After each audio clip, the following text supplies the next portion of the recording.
તારીખ 30/8/1997 લંડનમાં વાલ્મીકી રામાયણ અને તુલસી રામાયણ ઉપર સ્વામી સચ્ચિદાનંદજીનું પ્રવચન, કેસેટ નંબર 5.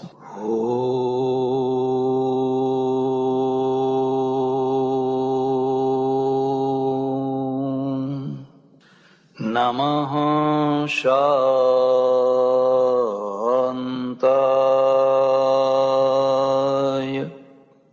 તેજસે.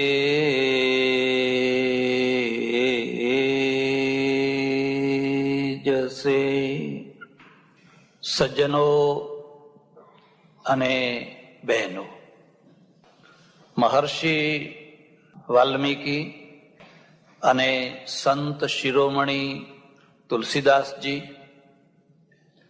આ બંને એક જ વિષયને લઈને રામાયણની રચના કરી, પણ બંનેના રામાયણમાં શું શું ફરક છે, શું શું વિશેષતાઓ છે, બંનેના ઉદ્દેશ્યોમાં, બંનેના લક્ષ્યોમાં કેટલો કેટલો ભેદ છે, તે વિશે પરમેશ્વર જેવી બુદ્ધિ આપે, જેવી મતિ આપે, જેવી શક્તિ આપે, એવી કંઈક ચર્ચા કરવાનો પ્રયત્ન થઈ રહ્યો છે. આગળની કંઈ વાત કરું એના પહેલા એક ખાસ મુદ્દાની વાત સાંભળી લેજો. જે ઘટનાઓ ઘટતી હોય છે,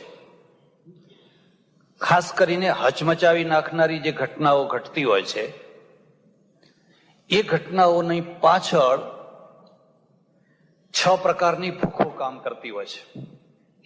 6 પ્રકારની ભૂખો.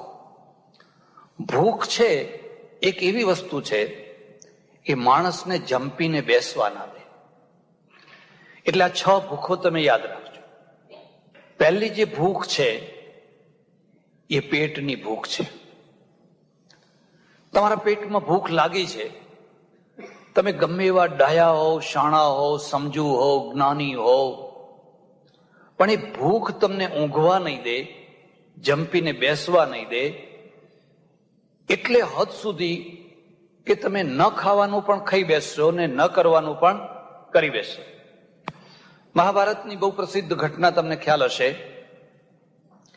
જ્યારે મહાભારતમાં યુદ્ધમાં 100 કૌરવોનો નાશ થયો અને યુધિષ્ઠિર વ્યગ્ર થઈ ગયા, કૃષ્ણ કૃષ્ણ કૃષ્ણ, તમે આ શું કરાવ્યું? આ ગાંધારીનું આક્રંદ જુઓ, એનું રુદન જુઓ, એ કેટલા માથા પછાડીને રડી રહી છે. મારાથી એનું રુદન જોયું જતું નથી. કૃષ્ણે કહ્યું કે ઠીક છે, જિંદગી માત્ર ઇમોશનલ થઈને જીવાતી નથી, અને મહાન કાર્યો, યુદ્ધ જેવા કાર્યો કોરી લાગણીના દ્વારા પાર પડાતા નથી હોતા. તમારે કોઈ વાર પથ્થરનું પણ હૃદય બનાવવું જોઈએ. એટલે અમારે ત્યાં ચાણક્યને લખવું પડ્યું, વજ્રાદપી કઠોરાણી મૃદુની કુસુમાદપી લોકોત્તર ચેતાંસી કોઈ વિજ્ઞાતું મરહસી. જે સમય આવે કમળ કરતા કોમળ થઈ શકે, અને સમય આવે જે વજ્ર કરતા કઠોર થઈ શકે, એ જ મહાપુરુષ થઈ શકે. કઠોર થવાની જગ્યાએ કોમળ થાય અને કોમળ થવાની જગ્યાએ કઠોર થાય, એ કદી મહાપુરુષ ના થઈ શકે. આ યુદ્ધ અનિવાર્ય હતું, આ યુદ્ધ જરૂરી હતું, પણ આ ગાંધારીને જુઓ, એ કેટલું રુદન, હૈયા ફાટ રુદન કરે છે. કૃષ્ણ કહે છે તું ધીરજ રાખ, જોતો ખરો, તું જોતો ખરો. એક બીજી વાત હું તમને કહું છું, માણસને રડવું ક્યારે વધારે આવે? જ્યારે કોઈ છાનું રાખનારું હોય ત્યારે. હે, જો કોઈ છાનું રાખનારું ના હોય ને, આમ આજુબાજુ જોઈએ કોઈ છાનું રાખનારું, એટલે પછી આપોઆપ ચૂપ થઈ જાય, આપોઆપ ચૂપ થઈ જાય. અને જેમ છાનું રાખવાનો વધારે પ્રયત્ન કરો, એમ પછી વધારે ને વધારે રડ્યા કરે.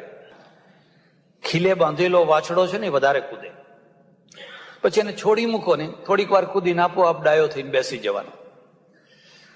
થોડી વાર થઈ હશે અને ગાંધારીને ભૂખ લાગી હવે આ રણમાં, કુરુક્ષેત્રના મેદાનમાં ખાવાનું ક્યાંથી લાવવું? અને ભૂખ તો વધવા જ લાગી. એટલી બધી ભૂખ વધી વધી વધી વધી એની દૂર નજર ગઈ તો એક આંબાના ઝાડ ઉપર એક કેરી લટકે, એક જ કેરી. બસ હવે આ કેરી લઉં ને ખાઉં તો મને શાંતિ મળે. હાથ ઊંચો કર્યો તો કેરી તો ઊંચી છે, હાથ પહોંચાતો નથી. હવે કરવું શું? એક કૌરવના પોતાના દીકરાનું એક મળદું હતું, એ ખેંચી લાવી અને એના ઉપર ચડી. પણ હજુ કેરી ઊંચી છે, બીજું લાવી, ત્રીજું લાવી, ચોથું લાવી, પાંચમું લાવી. કૃષ્ણ કહે છે, યુધિષ્ઠિર જો જો જો આ ભૂખ શું વસ્તુ છે. હમણાં જે દીકરાઓ માટે એ રુદન કરતી હતી, એ જ દીકરાઓના મળદા ઉપર પગ મૂકીને આ ગાંધારી કેરી માટે ફાંફા મારી રહી છે. એટલે હું તમને એક બીજી વાત કહું છું, અને ખાસ વાત કહું છું. કોઈ ભૂખ્યો માણસ મળે તો એના પેટમાં આહુતિ આપજો, તો એને જમાડજો, એને જમાડજો. આપણા ત્યાં એવું લખ્યું છે કે જો જમાડવો જ હોય તો એ ગમે તે હોય. સર્વસ્યાભ્યાગતો અતિથિ. ચાંડાલ હોય ચાંડાલ, તો ચાંડાલને પણ જમવાના ટાઈમે આવ્યો હોય તો જમાડો. મારે ત્યાં થોડું નક્ષત્ર ચાલે, કોઈ પણ આવે, કોઈ પણ આવે, હિન્દુ મુસલમાન બધાના માટે છૂટ. હવે એમાં અમારે ત્યાં બે વૃદ્ધ માણસો, કોંગ્રેસના કાર્યકર્તાઓ આવે, કલાક બે કલાક બેસે બધા. મને કહે તમારું બધું કામ મને ઠીક લાગે છે, પણ આ લોકોને તમે જમાડો છો એ મને ગમતું નથી. મેં કહ્યું કેમ? બધા લુચ્ચા છે, બધા લુચ્ચા છે. મેં કહ્યું મને ખબર છે એ લુચ્ચા છે, પણ એમની લુચ્ચાઈ 2 રોટલીની છે અને તમારી ને મારી લુચ્ચાઈ લાખો રૂપિયાની છે. એ તો બિચારા 2 રોટલી ખાઈને, એમાં ઘણા તો એવા છે 24 કલાકમાં ફરી માંડ એને 2 રોટલી મળે છે. પણ તમે જે ચોપડા લખો છો, તમે જે ઇન્કમ ટેક્સ વાળા ને ફલાણા ટેક્સ વાળા ને ફલાણા ટેક્સ વાળા ને એ જે કરો છો, એમાં કેટલી લુચ્ચાઈ છે. અને કે હું ખોડી કાઢ્યું તમે, હો કે ખરું ખોડી કાઢ્યું, ખરું ખોડી કાઢ્યું. કોઈ દિવસ તમે નીચેના માણસોને હલકી નજરે ના જોશો. તમારી ઊંચાઈ ઊંચી નજરે જોવાથી ઊંચાઈ છે, હલકી નજરે જોવાથી કોઈની ઊંચાઈ નથી થતી હોતી.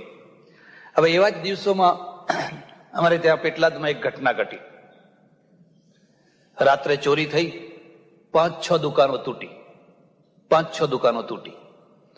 એમાં જે પહેલી દુકાન તૂટી એ ચોકસી, બ્રાહ્મણ પણ ચોકસીનો ધંધો કરે, થોડો ઓળખીતો, યોગાનું યોગ મારા હાથે જરા ઉદઘાટન કરાવેલું. પહેલી દુકાન એની તૂટી, પણ એની દુકાનમાંથી કશું ના ગયું, કઈ ના ગયું. એટલે એ બ્રાહ્મણના છોકરાની માએ કહ્યું તું જા જા જા, જૈન બાપજીને પગે લાગી આવ. સવારના પહોરમાં એ પગે લાગવા આવ્યો. મેં કહ્યું કેમ ભાઈ અત્યારે વહેલો વહેલો? તો કે મારી માએ કહ્યું કે જા બાપુને પગે લાગી આવ. મેં કહ્યું કેમ? કે મારી દુકાન તૂટી અને કોઈ દિવસ નહીં, હું રોજ સાંજે જે કઈ પૈસા આવતા એ ઘેર લઈ જતો, પણ તે દિવસે 35,000 રૂપિયા કેશ અને સોના ચાંદીના દાગીના એ બધું દુકાનમાં જ રાખેલું, પણ તોડનારે કશું ના લીધું. ઉલટાનું પેલું ડ્રોવર ખોલી એમાંથી દીવો ધૂપ, પેલું આપણે રોજ કરીએ ને એ કરી અને તમારા ફોટા આગળ દીવો કર્યો, ધૂપ કર્યું અને પછી બીજી દુકાનો બધી એને તોડી. મેં કહ્યું કોઈ મારો ભાઈબંધ હોવો જોઈએ. મને પોતાને નવાઈ લાગી કે આવું કેમ થયું હશે.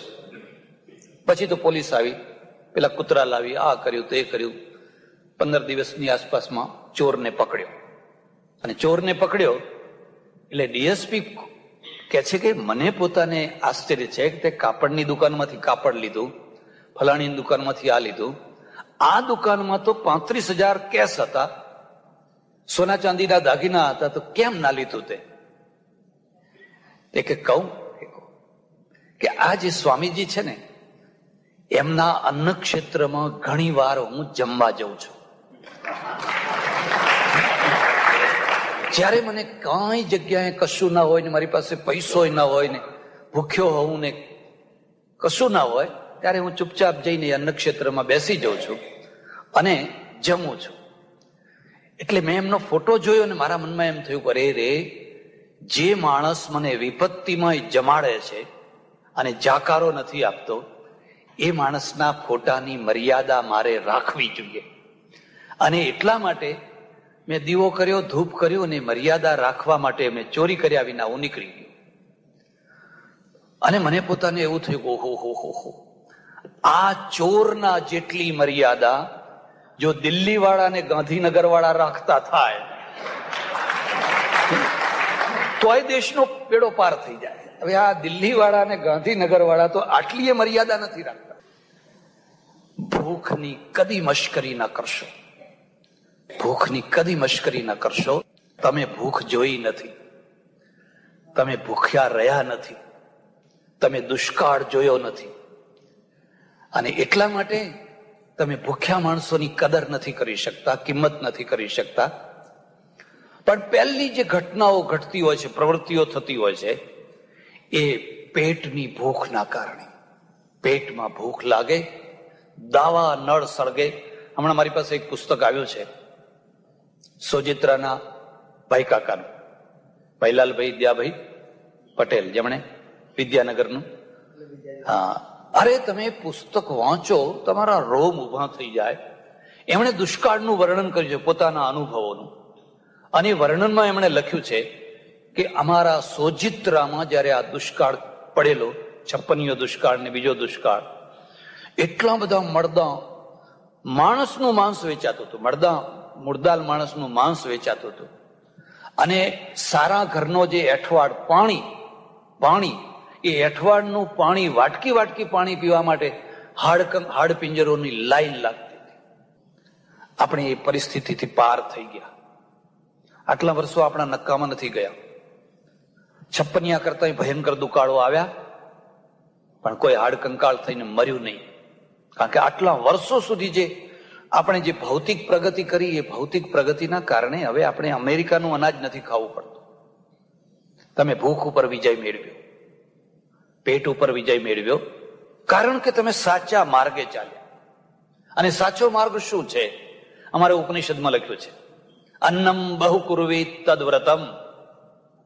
પેલો ઋષિ છે, એના વિદ્યાર્થીને, એના અંતેવાસીને ઘેર જતા થોડી પ્રતિજ્ઞાઓ કરાવે છે, થોડા વ્રતો કરાવે છે.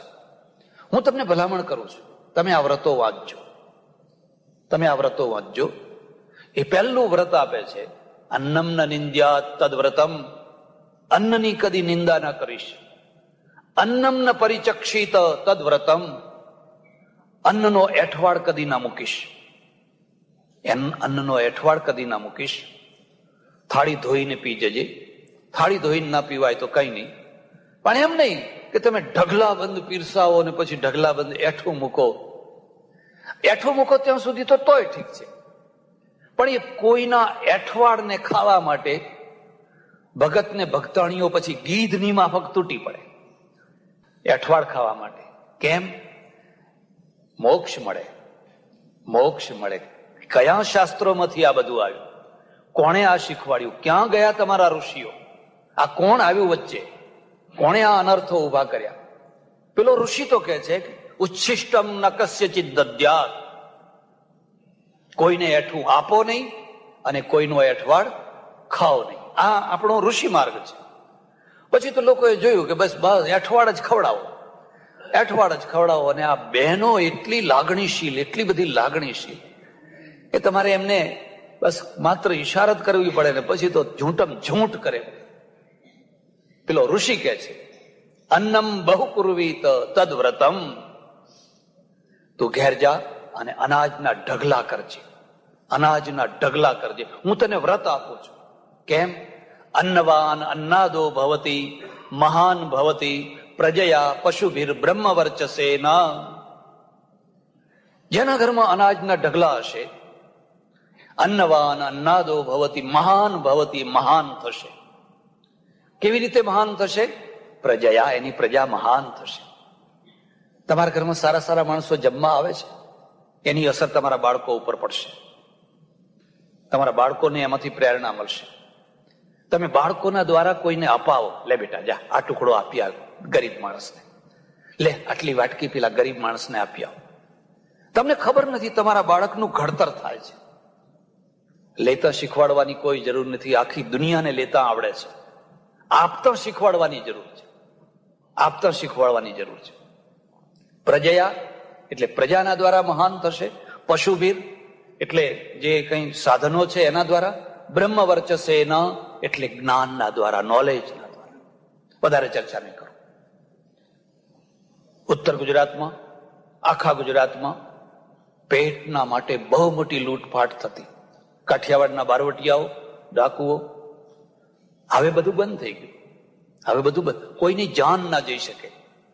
કોઈની જાન જતી હોય તેને પેલા વરાવનારા 2 માણસો મોકલવા પડે, એ તો જાન લૂંટી જાય. હવે કેમ આટલી બધી લૂંટફાટ નથી થતી? લોકો ધંધે વળગ્યા, લોકોને રોજી મળી, અને રોજી મળી એટલે આ લૂંટફાટ થવાનું બંધ થઈ ગયું. નહીં તો એક ગામમાંથી બીજા ગામ ના જવાય. મોટો યજ્ઞ કયો છે? મોટો યજ્ઞ, મોટામાં મોટો યજ્ઞ રોજી છે. રોજીથી કોઈ મોટો યજ્ઞ નથી. તમે 5 માણસને, 10 માણસને, 20 માણસને રોજીએ વળગાડો. એ અને એના બાળકો જયારે સવાર સાંજે ખાશે, બસ એ આહુતિ છે. પ્રાણાય સ્વાહા, અપાનાય સ્વાહા, વ્યાનાય સ્વાહા. 8-10 વર્ષ પહેલા મારે આશ્રમમાં એક બ્રહ્મભટ્ટ આવ્યા અમદાવાદથી. મને કે સ્વામીજી હું યજ્ઞ કરું છું ને તમારે આવવાનું છે. મેં કહું નહીં આવું, હું નહીં આવું. કેમ એમ? મેં હું એવા યજ્ઞોમાં માનતો નથી. આ બીજી વાત યાદ રાખજો, કોઈ ધર્મગુરુને કદી પણ સારંગી વગાડતો ના કરશો. ખમા બાપુ, ખમા બાપુ, ખમા બાપુ, ખમા બાપુ. એ તો વિદૂષક થઈ જશે. એને એના અભિપ્રાયો, એની માન્યતાઓ નિર્ભયતાથી, મક્કમતાથી આપવી જ જોઈએ. તમને ખરું લાગે કે ખોટું લાગે, તમને ગમે કે ના ગમે. મેં કહ્યું હું એવા યજ્ઞોમાં માનતો નથી. બહુ કર્યા આપણે, ઘણું કર્યું, કોઈ પ્રશ્ન ના ઉકેલાયો. પણ જો તારે યજ્ઞ કરવો હોય તો હું તને યજ્ઞ બતાવું. મને કે શું? 25, 50, 100, 200 માણસોને રોજી મળે એવો કોઈ ધંધો ઉભો કર. મારો દેશ તો બેકારીનો શિકાર છે. જુવાન ચહેરા તમે જુઓ, ઉતરી ગયેલા, આંખો ઊંડી ઉતરી ગયેલી, રોજી વિના ચંપલ ઘસી રહ્યા છે ફૂટપાથ ઉપર. તું કઈ રોજી ઉભી કર. હસ્યો. મને કે એ તો હવે ઠીક છે, પણ આ તો હવે આરંભ્યું એટલે આ તો મારે કરવું જ પડશે. મેં તારી મરજી, હું નહીં આવું. મને થયું કે અમારો સંબંધ તૂટી જશે, કારણ કે અમારો સંબંધ હતો અને મેં આ કહ્યું એટલે એને ખોટું લાગવાનું જ હતું. તમને ગમતી વાત કહું તો તમને વાલો લાગુ, અને તમને ન ગમતી વાત કહું એટલે કે હવે સમજ્યા, જવા દો ને. હવે તૂટી જાય તો તૂટી જાય, ભલે તૂટી જતો હોય. અમે તો એક જ નક્કી કરીને આવેલા જીવન જીવીએ છીએ કે આપણે ક્યાં દીકરી પરણાવી હતી. એ એના ઘર ને હું મારે ઘેર. હવે જેને વેવાઈ થવું હોય એને બધી ચિંતા હોય, કરે રે આનો સંબંધ તૂટી જશે તો આપણે શું કરશું, ને આનો તૂટી જશે તો આપણે શું કરશું. બરાબર છે, મારે કઈ તોડવો નથી. એ તોડે તેની મરજી છે. એને યજ્ઞ કર્યો અને એમાં એને બહુ કડવો અનુભવ થયો, બહુ કડવો અનુભવ થયો. અને પછી મોડે એની મારી વાત ઉતરી એના ગળે. પછી એને એમાં પત્ર લખ્યો કે મેં વટવામાં એક ફેક્ટરી ખોલી છે અને એમાં 200 માણસોને રોજી 200 માણસોને કામ મળે છે, અને 200 અમારા જે કામગાર છે એને મેં કુટુંબી માન્યા છે. ખાલી નોકરો નથી માન્યા, પણ મારા પરિવારના માણસો હોય એવી રીતે હું એને રાખું છું. અને સ્વામીજી તમારી પ્રેરણાથી મેં આ કર્યું છે. અને ત્યારે મને એમ થયું બસ જીવન ધન્ય થઈ ગયું, જીવન ધન્ય થઈ ગયું. તમે થોડીક રોજીઓ ઊભી કરો, બીજું કઈ નહીં તો થોડાક માણસો માટે, ભલે તમારો ભત્રીજો હોય, તમારા ઘરના માણસ, પણ 2-5 માણસોને રોજીએ વળગાડો. કારણ કે ભૂખ છે ને બહુ મોટું દુઃખ છે, દારૂણ દુઃખ, દરિદ્રતા. એની ચર્ચા નહીં કરું. પણ આ ભૂખ છે, પેટની ભૂખ, એ જ પહેલી ને છેલ્લી ભૂખ નથી. એના ઉપર એક બીજી ભૂખ આવે છે, અને એ ભૂખ આવે છે પૈસાની ભૂખ. પૈસાની ભૂખ. પેટ ભરાયું એટલે હવે તો શાંતિ છે ને, કે ના હવે પૈસો જોઈએ, એટલે પૈસો જોઈએ, બરાબર છે. આ બીજી વાત તમને કહું છું. પેલો જે ઋષિ છે એ એના શિષ્યને, અનુયાયીને ઘેર જતા જે ઉપદેશો આપે છે, એમાં એક બીજો ઉપદેશ પણ આપે છે. ભૂત્યૈ ન પ્રમદિતવ્યમ, દેવ કાર્યે ન પ્રમદિતવ્યમ, પિતૃ કાર્યે ન પ્રમદિતવ્યમ. એમાં પહેલા મૂક્યું છે કે તું કદી પણ 2 પૈસા કમાવામાં પ્રમાદ ના કરીશ. શું કઈ ઉપદેશ આપ્યો છે? એવું નથી કહ્યું તું બાવો થઈ જજે, તું 2 પૈસા કમાજે. કારણ તને ખબર છે, સંસારની એટલે ગ્રસ્થાશ્રમની કરોડરજ્જુ પૈસો છે. औरत का मर्द मर्द है और मर्द का मर्द पैसा, और पैसा नहीं तो आदमी पैसे के 3 है. સ્ત્રીનો મર્દ કોણ છે? એનો ઘરવાળો. અને ઘરવાળાનો મર્દ કોણ છે? ઘરવાળાનો ધણી કોણ છે? પૈસો. અને જો એની પાસે પૈસો ના હોય, પૈસો કમાતા ના આવડતું હોય, તો 1 પૈસાના 3 આદમીઓ જેટલા જોવે એટલા લો, રખડતા ફરતા હોય. पैसा नहीं तो आदमी पैसे के 3 है. પેલો ઉપનિષદ કહે છે ભૂત્યૈ ન પ્રમદિતવ્યમ, તું 2 પૈસા કમાવામાં પ્રમાદ ના કરીશ. ઘણા વર્ષો પહેલા મારે આશ્રમમાં એક પટેલનો છોકરો આવ્યો, 20-22 વર્ષનો. મને સંન્યાસ આપો, મારે સંન્યાસ લેવો છે, આજને આજ આપો. મેં જોઈ લીધું દુનિયામાં કઈ સાર નથી, મને સંન્યાસ આપો. મેં જોયું કે આને અત્યારે એકદમ તીવ્ર ઉભરો આવેલો છે, અને આ તીવ્ર ઉભરામાં જો હું એને ના પાડીશ ને તો એ અહીંથી જતો રહેશે. અને બીજા લોકો તો ચોટી કાપવા તૈયાર જ છે. એ સંન્યાસ આપવાનું ના કહેતો એને સમજાવે કે બેટા સંન્યાસ લઈ લે, આ સંસારમાં કઈ રાખ્યું તો આ છોકરાનું જીવન બરબાદ થઈ જશે. એટલે મેં કહ્યું જો તું હમણાં રહે, હમણાં ચોઘડિયું સારું નથી, હમણાં મુહૂર્ત સારું નથી, પછી ચોઘડિયું મુહૂર્ત સારું આવશે, એટલે હવે તારે શું ઉતાવળ છે? એને રાખ્યો. આ પુસ્તકો વાંચ, હું જ્યાં જઉં તમારી સાથે લઈ જાઉં. 10 દિવસ થયા હશે અને એ કહે છે મારે સંન્યાસ નથી લેવો. મેં કહ્યું એટલા માટે જ મેં તને આ ચોઘડિયાનું બાનું બતાવ્યું હતું. સજ્જનો, મેં એક પણ માણસને સંન્યાસ નથી આપ્યો. મેં ધાર્યું હોત તો પછી 50નું ટોળું તો ઊભું કર્યું જ હોત. મેં છોકરાને કહ્યું તું પાછો, તું પટેલનો છોકરો છે, જો કોઈ જગ્યાએ ભટકાઈ ગયો તો આ ખપ્પર લઈ અને ઘરના ટુકડા માગતો થઈ જઈશ. પેલી બસ મને નહીં કાળા કાળા દોયડા વીટ્યા હોય ને ભૈરવ જોડી લઈને, અરે તું ઘેર જા, 2 પૈસા કમા, એમાંથી અડધો પૈસો સારા કામમાં વાપર, બસ આનું નામ સંન્યાસ છે. એ ઘેર ગયો. એના બાપે મને કાગળ લખ્યો, સ્વામીજી ભગવાન તમારું ભલું કરે કે તમે હેમખેમ મારા છોકરાને પાછો મોકલ્યો. જો બીજી કોઈ જગ્યાએ ભટકાઈ ગયો હોત બસ તો આલ્લેખ બાવા, અને આલ્લેખ બાવા તો કેટલા ભારતમાં, ઓહો હો. થોડા ઘણા જોઈતા હોય તો અહીં મોકલીએ પાછા, તમે જો કંટાળ્યા ના હોય. ભૂત્યૈ ન પ્રમદિતવ્યમ, તું 2 પૈસા કમાવામાં પ્રમાદ ન કરીશ. 2 પૈસા કમા, આ તારું કર્તવ્ય છે, આ તારી ડ્યુટી છે. એટલે 2 પૈસા તમે કમાવો એમાં કોઈ દોષ નથી, એમાં કમાવા જ જોઈએ.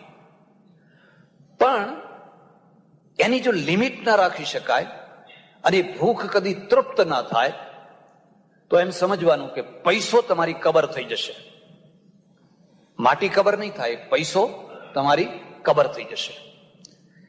એટલે પૈસા કમાવામાં કોઈ દોષ નહીં.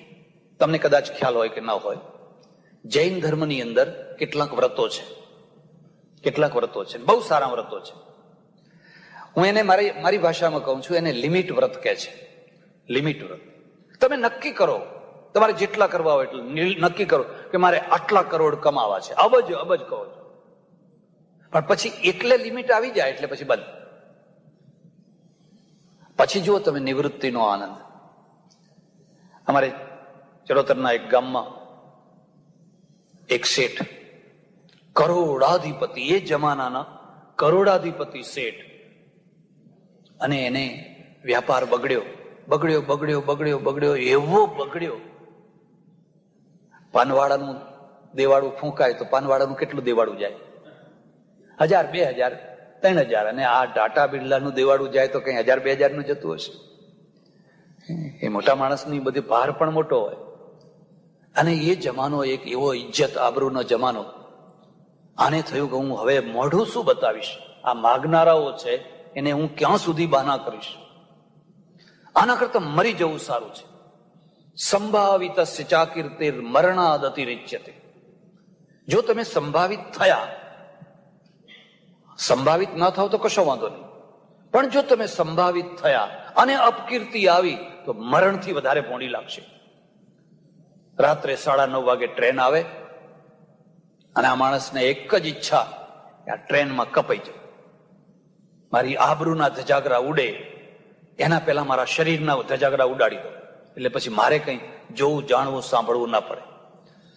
અને રાત્રે ખાલી ધોતીઓ ને બંડી પહેરેલો આ માણસ ધસમસ ટ્રેનની પાટાના બાજુની પેલી પગદંડી છે ને એના ઉપર ચાલી રહ્યો છે કે એક નિશ્ચિત જગ્યાએ જઈને પાટા ઉપર સુઈ જાઉં, ટ્રેન આવતી દેખાય એટલે બસ ખલાસ. ઘટનાઓ કેવી રીતે ઘટતી હોય છે. કોઈ જ્યોતિષીએ કહ્યું હતું કે તમારે ટ્રેનના પાટા નીચે મરવું પડશે, અને જો એવું કહ્યું હોય તેને દક્ષિણા કોઈ આપે ખરું? તો એને કોઈ દક્ષિણા ના આપે. ધસમસ એ જઈ રહ્યો છે એટલામાં એના ખભા ઉપર એક પોલાદી પંજો પડ્યો, ધામમાં દઈને, મક્કમ પંજો, આમ પાછળથી ધામમાં દઈને. આમ જોયું તો એક સ્વામીજી, એક મહાત્મા. કહા જા રહે હો? એને થયું કે અત્યારે ક્યાંથી આવી ગયા? કહા જા રહે હો? ચલો વાપસ ચલો, ચલો વાપસ ચલો. હું તમને એક ખાસ ભલામણ કરું છું, કોઈ માણસ આત્મહત્યાની કક્ષાએ પહોંચ્યો હોય કોઈ પણ કારણસર, એને બચાવી લેજો. અણી ચૂક્યું 100 વર્ષ, એને બચાવી લેજો. જીવન દુર્લભ છે. અને એને પાછો વાળ્યો. હવે કહી તો ન શકે હું આત્મહત્યા કરવા જાઉં છું. આશ્રમમાં લાવ્યા, બેઠા, જાઓ ઘેર જાકે સો જાઓ, ફિકર મત કરો, ચિંતા મત કરો, ઉસ ભગવાન को याद કરો. માણસ ઘેર જઈને સુઈ ગયો. સવાર પડ્યું અને દ્વિતીય યુદ્ધની જાહેરાત થઈ. આ બીજું વિશ્વ યુદ્ધ છે ને એ ડિક્લેર થઈ ગયું, અને બીજું વિશ્વ યુદ્ધ ડિક્લેર થયું સવાર. એના ગોડાઉનમાં જે માલ ભરેલો, કરોડો લાખો કરોડો રૂપિયાનો, એક જ દિવસે એક સાથે 3 ગણા ભાવ થઈ ગયા. 3 ગણા ભાવ થઈ ગયા. અને પછી તો જે ભાવ ચડ્યા તો દેવું ભરપાઈ થઈ ગયું ને બધું સારું થઈ ગયું. એને થયું કે જો આ સ્વામીજી મને ના બચાવ્યો હોત તો હું ભૂંડી હાલતમાં મરવાનો હતો. આશ્રમમાં ગયો એક સ્વામીજી પાસે. આ ઘટેલી ઘટના કહું છું, કલ્પના નથી. મહારાજ, મારી કઈક ઈચ્છા છે, તમે મને નવું જીવન આપ્યું, તો તમે કહો તો તમને હું આ નવો આશ્રમ કરી આપું, સારો આશ્રમ કરી આપું, આવું કરી આપું, તેવું કરી આપું. એટલે પેલા તો મસ્ત મૌલા, એને કહ્યું મારે કશું કરવું નથી, પણ તારી જો ઈચ્છા હોય તો તું લિમિટમાં, તારે કેટલો પૈસો જોઈએ છે? તારે લાખ જોતા હોય તો કરોડની લિમિટ બાંધ, અને કરોડ જોતા હોય તો અબજની લિમિટ બાંધ, ખુશીથી બાંધ. એને લિમિટ બાંધી. બસ મારે જો આટલો પૈસો મને, અને એક કલ્પના, એટલી સંભાવના જ નહીં, એને ખબર છે કે આટલો કદી મળવાનો, મને જો આટલો પૈસો મળે બસ, પછી મારો પૈસો નહીં, પછી મારે કોઈ અપેક્ષા નહીં. અને થયું એવું કે જોતામાં એ લિમિટના ઉપર રેશિયો ચાલ્યો ગયો. ખુદા જબ દેતા હૈ તો છપ્પર ફાડ કે દેતા હૈ. તમે કલ્પના ના કરો એવો ઢગલો થઈ જાય. ઓર જબ લેતા હૈ તો ઝાડુ લગા કે લે જાતા હૈ. તમારા પાટલા વેચવા પડે, તમારા ગોદડા વેચવા પડે. મેં ઘણાના જોયા છે, ઝાડુ લગા કે લે જાતા.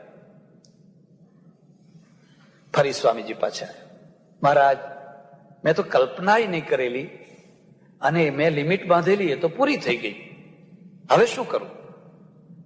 પેલા સ્વામીજીએ કહ્યું કે હવે જે તું પૈસો કમાય એ તારો નહીં. કમાવાનું બંધ નહીં કરવાનું, કમાવાનું છોડાય નહીં, કમાવાનું જ. પણ હવે જે પૈસો આવે એ તારો નહીં. તમને નવાઈ લાગશે.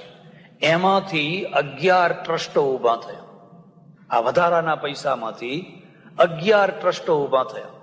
અને 11 ટ્રસ્ટોના દ્વારા જુદા જુદા લોકોની જુદી જુદી રીતે સેવા થવા લાગી. આજે પણ થોડી ઘણી પછી વારસદારોમાં જોઈએ એવું તેજ ન રહ્યું, પણ આજે પણ એ સેવા થાય છે. એટલે એક લિમિટ, અને જ્યાં એ તમે લિમિટ બાંધો પછી જે ઉપરનું આવે એ ભગવાનનું, પછી મારું નહીં, એ ભગવાન. અને એ ભગવાનનું થયું નહીં, તમે પોતે ભગવાન થયા. નહીં લોકો કે અરે આ તો શેઠ નથી, આ તો ભગવાન છે. કેટલી કાળજી રાખે છે, આપણી ગરીબ માણસોની કેટલી કાળજી રાખે છે. એ બીજી જે ભૂખ છે ને એ પૈસાની ભૂખ છે. પૈસો જોઈએ, પૈસો જોઈએ, પૈસો જોઈએ. અમારે ઉપનિષદમાં એક બહુ સુંદર વાક યાજ્ઞવલ્ક છે, એ પેલી ગાર્ગીને સંભળાવે છે. ન વિત્તેન તર્પણીયો મનુષ્ય, ન વિત્તેન તર્પણીયો મનુષ્ય. ગાર્ગી, કોઈ મનુષ્યને વિત્તથી, પૈસાથી તૃપ્ત કરી શકાતો. જો સુરસા વદન બઢાવા, રામાયણમાં એનું રૂપક મૂક્યું. આ સુરસા કોણ છે? એનું મોઢું મોટું જ થતું જાય. પેલા જયારે સામાન્ય હોય ને, બસ એકાદ કોઈ જૂની સાયકલ મળે તો સારું. અને જૂની ખકડી ગયેલી સાયકલ મળે ને એટલે કે હવે નવી સાયકલ મળે તો પેલી સુરસાનું બદન મોઢું થયું. હવે કોઈ મોપેડ મળે તો, અને મળતા મળતા મળતા મર્સિડીઝ ગાડી મળી. હું કાશીમાં રહું, એક મારવાડી શેઠ છે સુરેખા, એ આવ્યા. એમણે બહુ સરસ મંદિર બાંધ્યું છે કાશીમાં, કોઈ વાર જાવ તો જોજો. મને કે સ્વામીજી 3 દિવસથી કલકત્તા જવું છે, પણ નથી પ્લેનનું બુકિંગ મળતું, નથી ટ્રેનનું બુકિંગ મળતું, અને મારે ત્યાં 40 ગાડીઓ છે. કેટલી? 40 ગાડીઓ છે, પણ એક ગાડી નવરી નથી. મેં કહું આવો ત્યારે અમારે જોડે બેહીને માળા ફેરવો. 40 ગાડીએ પણ આ દશા છે. એક બીજી વાત યાદ રાખજો, તમે કદી કોઈ તૃપ્ત માણસને જોયો છે? અતૃપ્તને તો ઘણા જોયા છે, પણ તમે કદી કોઈ તૃપ્ત માણસને જોયો છે? અને જો જોયો હોય તેના દર્શન કરજો. એ જોવાની ચીજ નથી, એ દર્શન કરવાની ચીજ છે. બાકી જોવાનું તો ઘણું છે, પણ કેટલીક ચીજો દર્શન કરવાની હોય છે. પૈસેથી તૃપ્ત છે, પેટથી તૃપ્ત છે. એના ઉપર એક ત્રીજી ભૂખ છે. તમને બહુ પૈસો મળ્યો, બહુ બંગલા, બહુ ગાડીઓ, બધું ઘણું મળ્યું. હવે શાની ભૂખ લાગે છે ખબર છે? મને માન મળે, મને માન મળે. આટલો બધો પૈસો છે, મને માન મળે. ચાલો, માન કઈ ખોટી વસ્તુ નથી, યોગ્ય માણસને માન આપવું જ જોઈએ. પણ એની ભૂખ લાગી છે, અને અતૃપ્ત ભૂખ છે. પછી એ માન માટે ફાંફા મારે.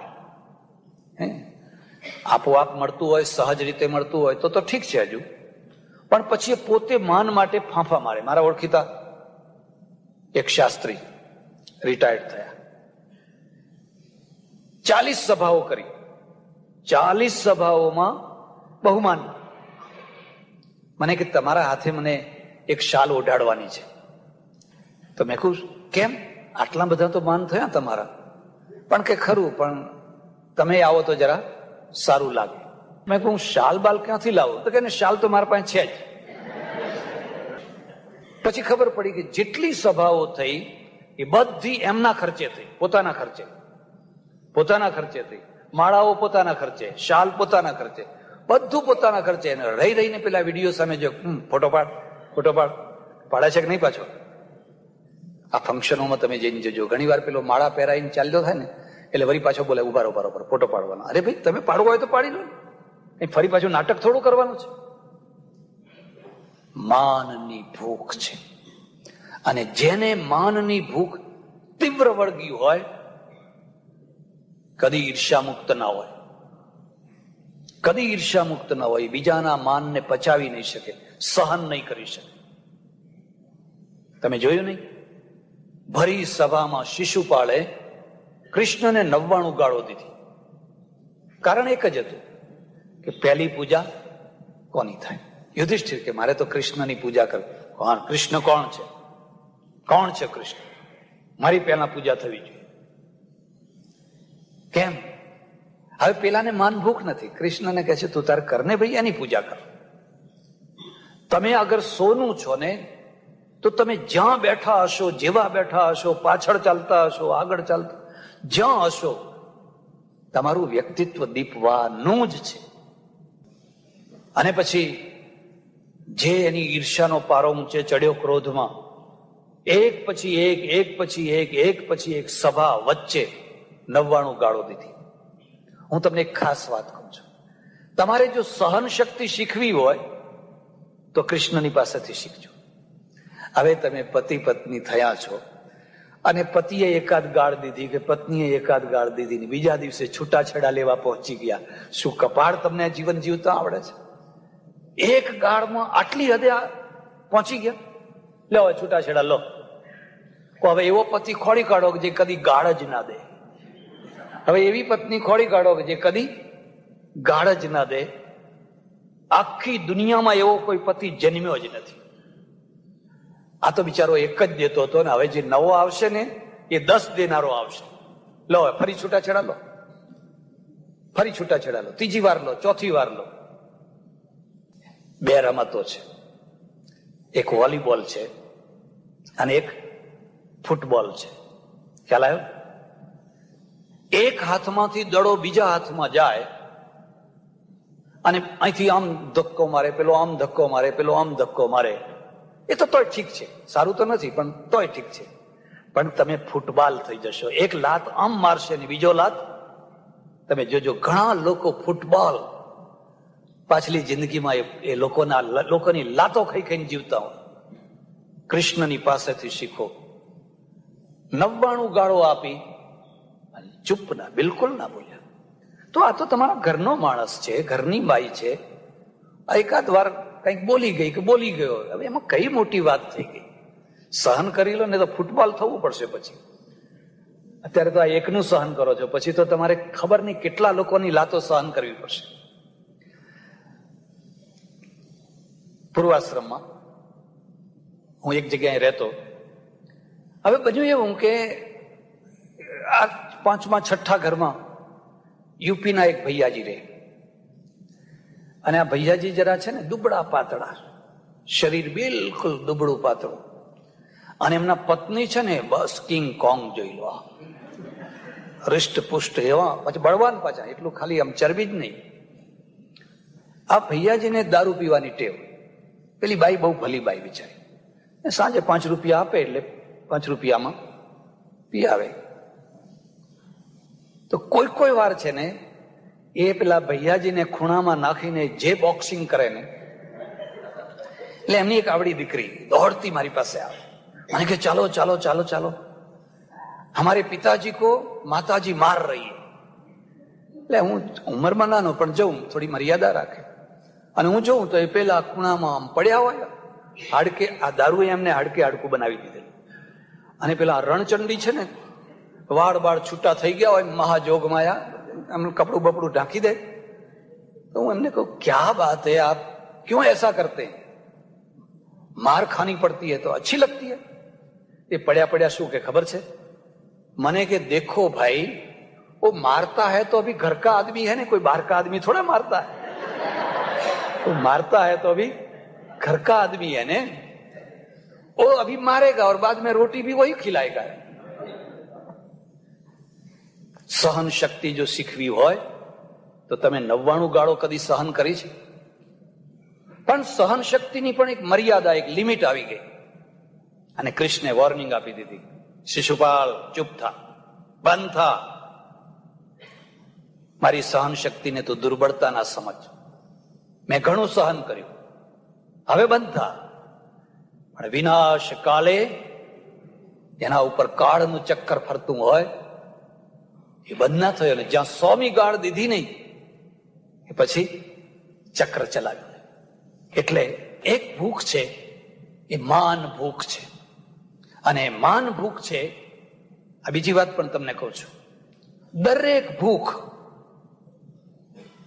નેચરલ છે, કુદરતી છે અને કૃત્રિમ પણ છે. નેચરલ ભૂખ બહુ ખોટી નથી. નેચરલ ભૂખ બહુ ખોટી નથી. તમે અહીં આવ્યા અને તમે તમારી ઇમેજ પ્રમાણે, તમારી સ્થિતિ પ્રમાણે કોઈ સારી ખુરશી ઉપર બેસવાની ઈચ્છા રાખો, એ કંઈ ખોટું નથી. પણ તમે જુનિયરમાં જુનિયર છો અને સિનિયરમાં સિનિયર સીટ ઉપર જઈને બેસી જાઓ, એટલા માટે બેસી જવા દે ને. પછી પાછું કોઈ, ત્યારે તમે નેચરલ નથી, એ તમારી અકુદરતી ભૂખ છે અને એ અકુદરતી ભૂખ તમને દુઃખ દેશે. લોકો કહે છે કેવો મૂર્ખ માણસ છે, કેવો અનાડી માણસ છે. મારા એ ઓળખીતા એક સજ્જન છે, અહીંયા નહીં હો, દેશમાં.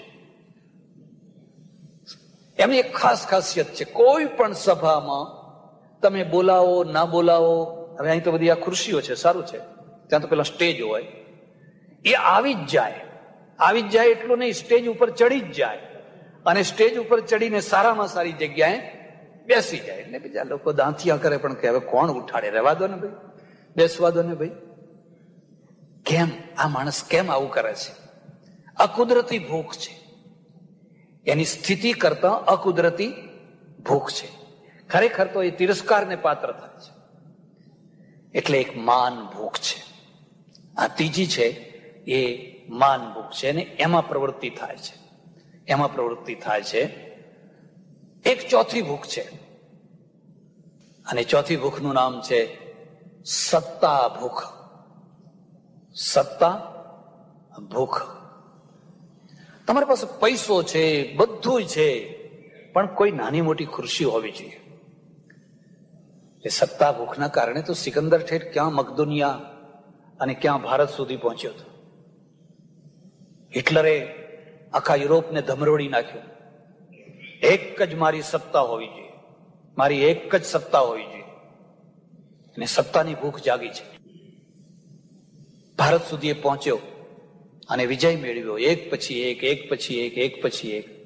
સિકંદર હાર્યો નહીં. બધી ઘણી વાતો છે પણ નહીં કહું તમને. પણ એ ઘેર પાછો ના જઈ શક્યો. સફળતા, સિદ્ધિ, ઐશ્વર્ય એ ભોગવવાની ચીજ નથી, એ ભોગવવાની ચીજ છે. એ ભોગવવાની ચીજ નથી.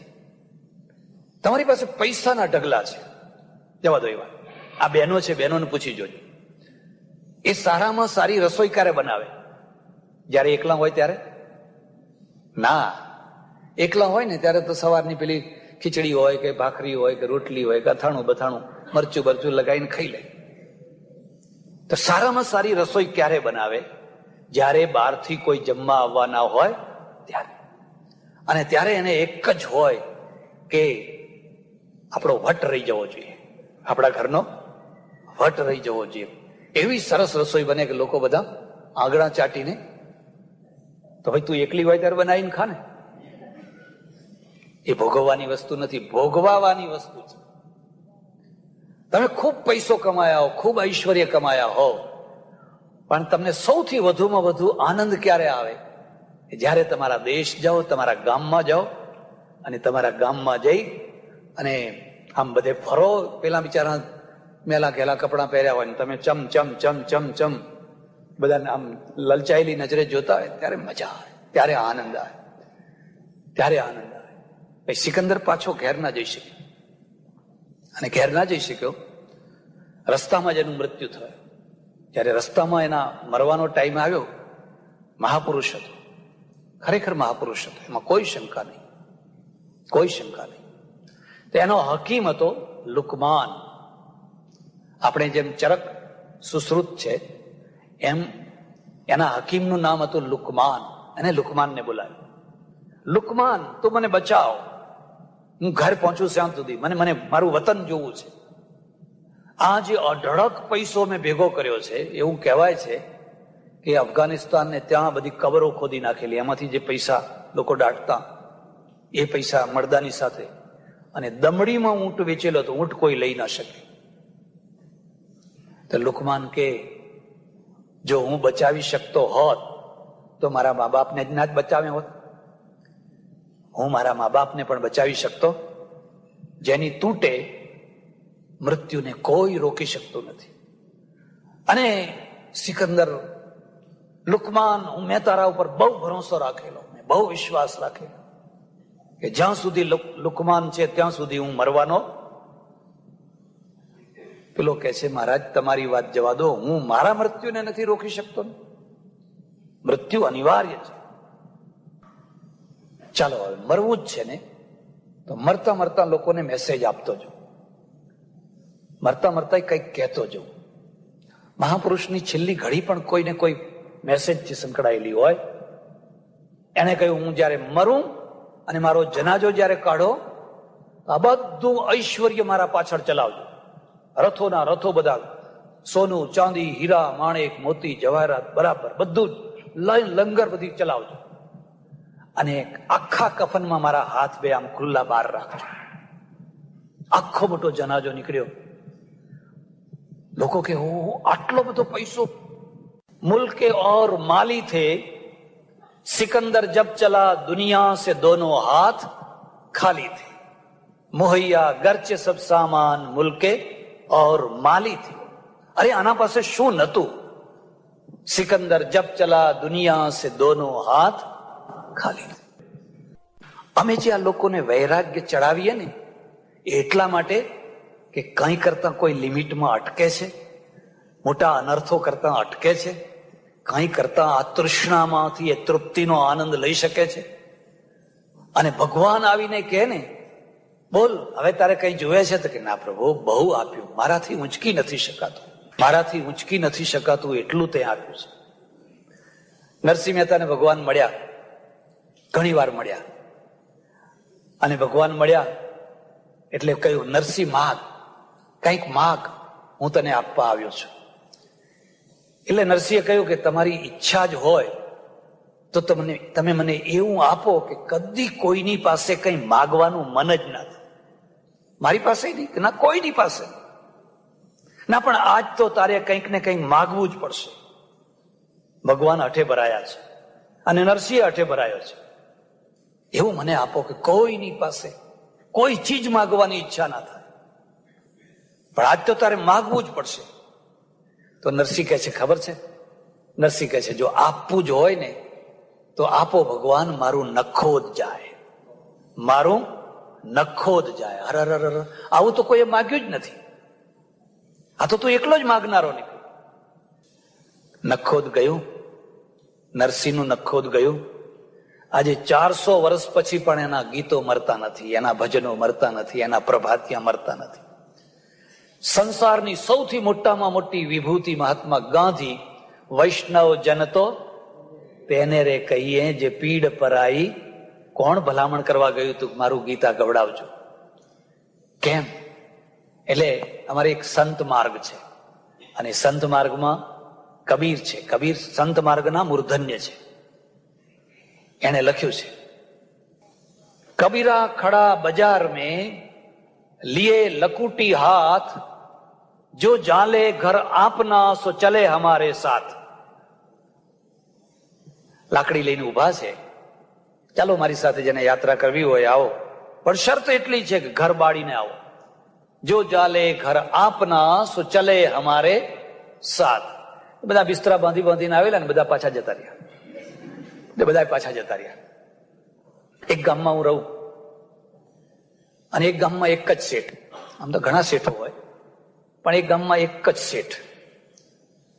પ્રવચનો ચાલે, બધા બધું છે, રોજ આવે, બેસે, ઉઠે. તેમનો ચહેરો ઉતરેલો અને આમ ઝોકું ખાઈ જાય.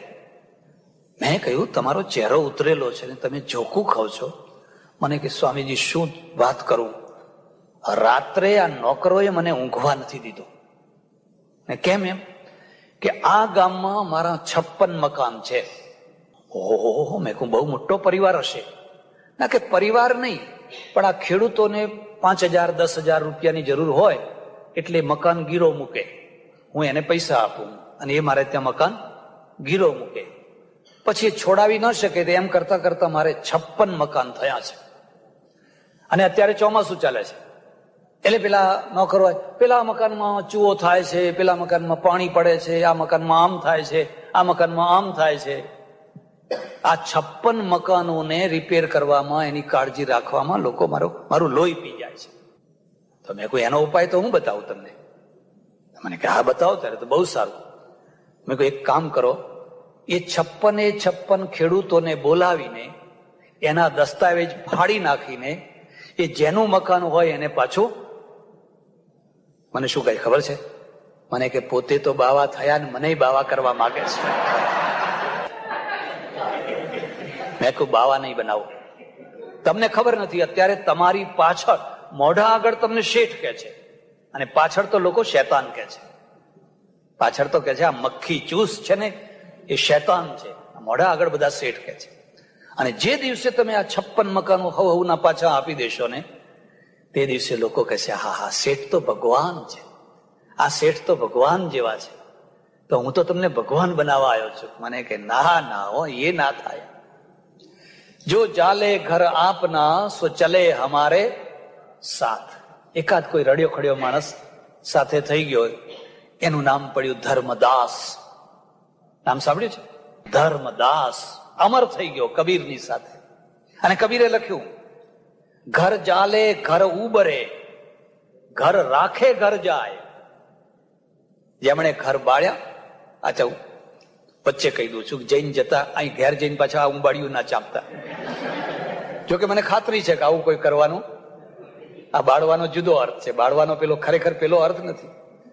ઘર બાળે ઘર ઉબરે અને ઘર રાખે ઘર જાય. જેને ઘર રાખ્યા એ તો ખતમ થઈ ગયા. ભામાશા અમર થઈ ગયો. ભામાશા એને ઘર બાળી નાખ્યું. પેલા પ્રતાપને કહ્યું, લ તમારી તલવાર ને મારી લક્ષ્મી બેયનો સરવાળો કરો, તો જ દેશ ટકશે, તો જ ધર્મ ટકશે, તો જ સંસ્કૃતિ ટકશે. એકલી તલવાર તો થાકી જશે.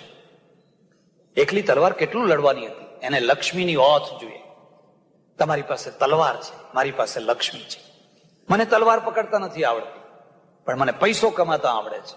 ઇતિહાસ સાક્ષી છે કે જો પ્રતાપને ભામાશા ના મળ્યા હોત તો પ્રતાપ ટકી ન શક્યા હોત. પ્રતાપને પીઠબળ, હૂંફ જો કોઈ આપી, અને ભામાશા અમર થઈ ગયો. ભામાશા અમર થઈ ગયો. કેમ? ઘર બાળ્યું. તો મરી કોણ ગયા? પેલા માનસિંહ. પેલા માનસિંહ જે દિલ્હીના દરબારમાં જઈને પોતાની દીકરીઓ આપી આવ્યા, પોતાની બહેનો આપી આવ્યા, હુઝુર હુઝુર હુઝુર, લો આ બધું, લો આ બધું, લો આ બધું. એ મરી ગયા. એમના છોકરા એમના ફોટા નથી રાખતા. પ્રતાપના ફોટા કેમ લોકો રાખે છે? ભામાશાને લોકો કેમ યાદ કરે છે? એટલે એક ભૂખ છે ને, એ સત્તાની ભૂખ છે. તમે ખુરશી ઉપર બેસો, તમને કોઈ પદ મળે, કોઈ ખોટું નથી. તમારી લાયકાત પ્રમાણે, તમારી યોગ્યતા પ્રમાણે તમે એ પદને જો ન્યાય આપી શકતા હોવ તો તમે ખરેખર કોઈ પદને દીપાવો, એ તો સારી વાત છે. વિક્રમાદિત્ય બનો. એક ગાંધી જેવા હતા જે કોઈ પદ ના સ્વીકાર કર્યો. બાકી ધારી વાત તો બધું મળતું હતું.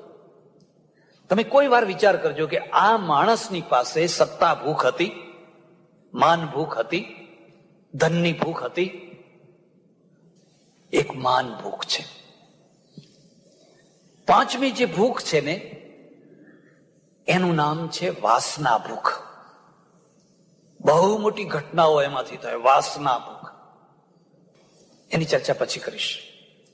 અને છઠ્ઠી જે ભૂખ છે ને, એ છે પ્રેમ ભૂખ, લાગણીની ભૂખ. વાસના અલગ વસ્તુ છે, પ્રેમ અલગ વસ્તુ છે. વાસના તો નર્યો સ્વાર્થ છે, પ્રેમ નર્યો પરમાર્થ છે. વાસના છે એ તો શરીરની આવશ્યકતા છે, એ તો શારીરિક આવશ્યકતા છે. તમે લોજમાં જઈને જમી આવ્યા, બરાબર, જમી આવ્યા. તમે આ લોજમાં જમ્યા, પેલી લોજમાં જમ્યા, પેલી લોજમાં જમ્યા, પેલી લોજમાં જમ્યા. જિંદગી ભર તમે લોજો બદલતા રહ્યા અને જમતા રહ્યા. આ તમારી શારીરિક આવશ્યકતા પૂરી થાય છે. એક સજ્જને આવીને મને કહ્યું, રોતા રોતા કહ્યું, ઓહો હો હો હો હો, મેં કેટલા પૈસા બગાડ્યા આ લોજોમાં. અને ત્યાં તો પાછી ટીપ આપવી પડે. આપવી પડે ને ટીપ, અને તો મોઢું ચડાવી દે. પછી મૂક્યું હોય એમાં કંઈક નાખવું પડે, આપવું પડે, ટીપ આપવી પડે.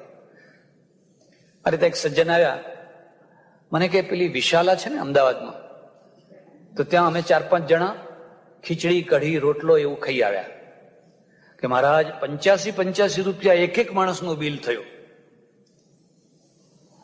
સારું ભાઈ, એકલું ઘી નાખ્યું હશે. અરે કે શું, અને આ તો ઘી ના ખાય એવા જ જાય ત્યાં. ઘી ખાનારા 85 રૂપિયાની ખીચડી ખાવા જાય. તો પેલો માણસ નડ્યો, મને કે ઓહો હો, મેં કેટલી લોજોમાં ખાધું, કેટલી ટીપો આપી. તો મેં કહ્યું, તારી પત્ની જયારે પેલા લોજ કરતા સારામાં સારી રસોઈ તને જમાડે, તે કદી એને ટીપ આપી છે? મેં કહ્યું, હું તો એને ગાળ જ આપું છું. ટીપની વાત તો એક તરફ રહી, હું તો એને ગાળ જ આપું છું. આ જે પત્ની તને જમાડે છે ને, એ તો પ્રેમથી જમાડે છે, આગ્રહથી જમાડે છે, ભાવથી જમાડે છે. તું ભૂખ્યો રહે, તને ના ગમે તો એનું મન બળી જાય છે. એ કોઈ દિવસ ટીપની અપેક્ષા નથી રાખતી. તું ઘર મૂકીને ક્યાં રખડે છે? જેને ઘર ના હોય, જેને રસોડું ના હોય, જેને પત્ની ના હોય, લોજમાં ખાતા હોય તો ખાવા દો. પણ તારે દેવ જેવી પત્ની છે અને સારામાં સારી રસોઈ થાય છે, અને છતાં તું લોજમાં ભટક્યા કરે છે. મોડે મોડે પણ ભાન થાય તો બહુ થઈ ગઈ. પહેલેથી જ ભૂલ ના થાય તો વધારે સારું છે, પણ ભૂલ થઈ હોય ને મોડે મોડે પણ જો અક્કલ આવે ને, તો એ મોડે મોડે આવેલી પણ અક્કલ બહુ છે. કેટલી મોટી ઘટના ઘટે છે. હું તમને ફરી કહું છું, ભર્તુહરીને વાંચજો, ભર્તુહરીને વાંચજો. બ્રાહ્મણે તપ કર્યું, શંકર પ્રસન્ન થયા, અને શંકરે એને ફળ આપ્યું. લે બેટા જા, આ ફળ ખાઈશ, અમર થઈ જઈશ. મૃત્યુ નહીં આવે, તું અમર થઈ જઈશ. બ્રાહ્મણ સાત્વિક માણસ, એને વિચાર કર્યો કે અમર થઈને હું શું કરવાનો હતો? હું અમર થઉં તો શું? એના કરતા જો આ રાજા અમર થઈ જાય, દેવ દુર્લભ એવો રાજા છે, આવો રાજા તો કોઈ સાંભળ્યો નથી. અને આ જો અમર થઈ જાય તો આખા રાષ્ટ્રનું ભલું થાય. એટલે એને જઈને રાજાને ફળ આપ્યું. લો, આ ફળ મને તપમાંથી મળ્યું છે ને, તમે ખાશો તો અમર થઈ જશો. રાજાએ મૂક્યું. અને રાજા પાછો વિચાર કરવા લાગ્યો કે હું અમર થઉં અને મારી પત્ની, મારી રાણી જો પિંગલા મરી જાય તો એની પાછળ ઝૂરીને તો હવે 1-2 વર્ષ જીવવાનું હોય તો સમજ્યા, પણ આ તો કાયમના માટે. એના કરતા પિંગલાને આપ. તો પિંગલા અમર. એટલે રાજાએ એ ફળ હતું ને એ પિંગલાને આપ્યું. તું અમર થઈ જાય, બસ આ ફળ તું ખાજે. આ પિંગલા છે ને, એને વિચાર કર્યો કે હું જો આ ફળ ખાઉં અને અમર થઈ જાઉં તો મારો જે યાર, પતિ નહીં, મિત્ર નહીં, યાર, મારો જે યાર અશ્વપાળ છે, ઘોડાનો રાખનારો, એ અશ્વપાળ જો મરી જાય તો અશ્વપાળ વિના હું જીવીને શું કરવાની હતી? એટલે એને અશ્વપાળને ફળ આપ્યું. અને અશ્વપાળ પાછો વિચાર કરવા લાગ્યો એકાંતમાં કે હવે આ ઘોડા ચરાવવા અને ઘોડા દોડાવવા અને આ અને તે આમ કરતા કરતા તો જિંદગી અડધી તો, હવે હું અમર થઈને આ ઘોડામાં જ રચ્યા પચ્યા રહેવાનું, મારી અમરતાને શું કરવી હતી? એના કરતા મારી જે પ્રિયતમા ગામની જે વેશ્યા છે, એ વેશ્યાને આ ફળ આપવું ને, એ અમર થઈ જાય તો બસ વાહ વાહ. એ જઈને એને વેશ્યાને ફળ આપ્યું. અને વેશ્યાને સદબુદ્ધિ સૂજી. એને કહ્યું, અરે રે, આ જિંદગીમાં તો મેં કેટલા કામ કર્યા, કેટલા બધા કર્યા, અને હવે અમર થઈને મારે આનું આ જ કરવાનું? એના કરતા જો રાજા અમર થઈ જાય, આપણો રાજા જો અમર થઈ જાય તો રાજા તો કેટલો મહાન છે. એટલે એ રાજા પાસે આવી, અને રાજા પાસે આવીને કહે છે, હું આપને એક વસ્તુ ભેટ આપવા આવી છું, આ અમર ફળ. અને રાજા ચમક્યું, હે, અમર ફળ તારી પાસે ક્યાંથી આવ્યું? કે ના, એ ના પૂછશો, પણ હું આ અમર ફળ તમને આપવા આવી છું. તમે અમર થઈ જાઓ, અમારા રાજા છો, તમે અમર થઈ જાઓ. એટલે પેલો રાજા કહ્યું, નહીં, બોલ, સાચું બોલ, સાચું બોલ, તારા પાસે આવ્યું ક્યાંથી? કે મને અશ્વપાળે આપ્યું છે. અશ્વપાળને બોલાવીને ધમકાવ્યો. થરથર થરથર થરથર ધ્રુજવા માંડ્યો. બોલ, સાચું બોલ, અમર ફળ કોને આપ્યું છે? કે રાણીએ આપ્યું છે. ઓહો હો હો, કેટલો મોટો આઘાત, કેટલો મોટો આઘાત. બેયને વિદાય કર્યા, ફળ સંતાડી દીધું, રાણીને બોલાવી. મહારાણી, પેલું અમર ફળ તમે ખાધું? કહો ખાધું. એમ ક્યારે ખાધું? કે નહીં, તમે આમ ગયા હતા ને, પેલું ચક્કુ ડીશ ને બધું લાઈન સુધારીને. ખોટું ના લગાડશો.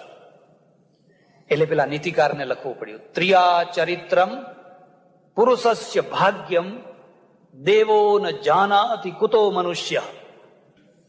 જો દેવતાઓને ખબર નથી પડતી તો માણસ શું ખોળવાનો, માણસને શું ખબર પડવાની હતી? ખરેખર ખાધું? કેવી વાત કરો છો તમે, વિશ્વાસ નથી મારા ઉપર? ખાધું ખાધું ખાધું તો કહું છું. ફટ દઈને ટેબલ નીચેથી કાઢીને બતાવ્યું, આજે અમરફળ ને, આજ ને. કાપો તો લોહી ના નીકળે, કાપો તો લોહી ના નીકળે. ઓહો, જીવનનો એન્ડ કેવો આવ્યો, કયા મોડ ઉપર આવ્યો, કેવી જગ્યાએ આવ્યો, અકલ્પનીય રીતે આવ્યો. અને એને પહેલા શ્લોકની રચના કરી.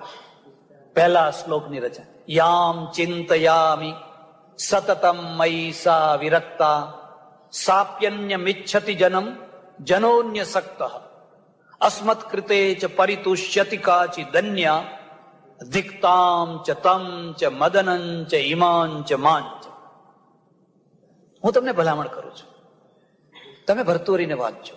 ઓહો, યામ ચિંતયામિ સતતમ, રાત દિવસ હું જેનું ચિંતન કરું છું. પિંગલા પિંગલા પિંગલા. એ તો મારામાં વિરક્ત છે, એને મારી તો કઈ પડી જ નથી, એ તો નાટક કરે છે.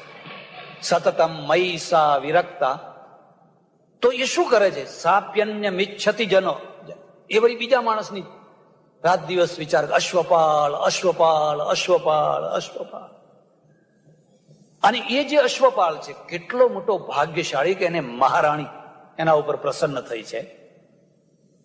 પણ એ પાછી કોઈ ગામની વેશ્યા છે એનું ચિંતન કરે છે.